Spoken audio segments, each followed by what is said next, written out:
In a small village nestled deep within the African savanna, there lived a peculiar farmer named Kwame. Kwame was known for his unruly beard, mismatched socks, and an uncanny ability to attract bizarre situations. One sunny morning, as Kwame tended to his goats, he noticed something odd. His prized goat, Bobo, was standing on its hind legs, gazing at him with an intense expression. Kwame rubbed his eyes, convinced he'd had too much palm wine the night before. "Morning, Kwame," said Bobo in perfect English. "Fancy weather we're having, isn't it?" Kwame stumbled backward, nearly dropping his machete. "Bobo, did you just talk?" The goat nodded. "Indeed. And I must say, your choice of socks today is quite daring." Kwame's mind raced.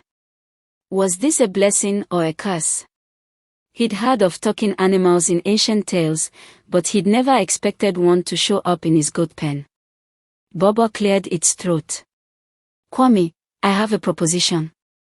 You see, I'm tired of eating grass. It's so pedestrian. How about we strike a deal?" Kwame raised an eyebrow.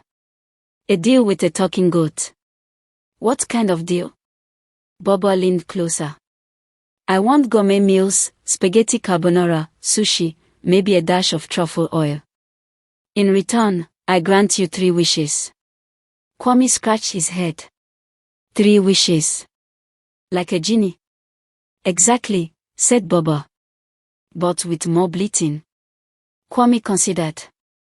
He'd always dreamed of riches, adventure, and a never-ending supply of plantains. "Fine," he said. "Deal."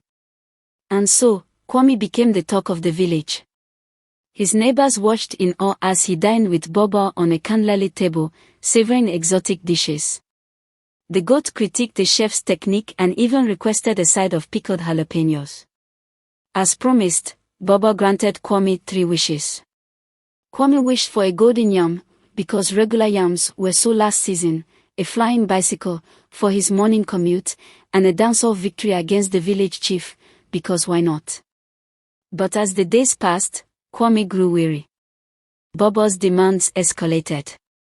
It wanted a silk-lined stable, a personal masseuse, and a subscription to Goats Weekly.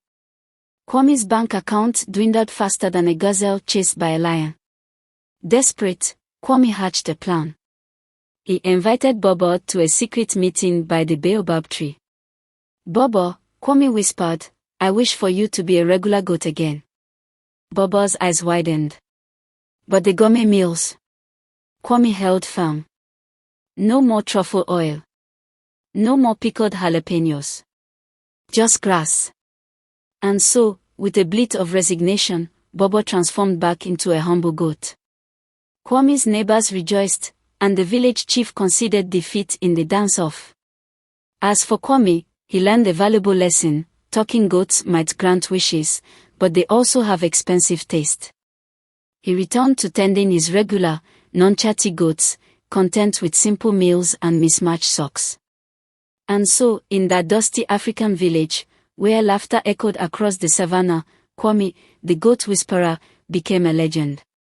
His story spread far and wide, a reminder that sometimes, the most extraordinary adventures happen when you least expect them. And they all laughed uproariously ever after.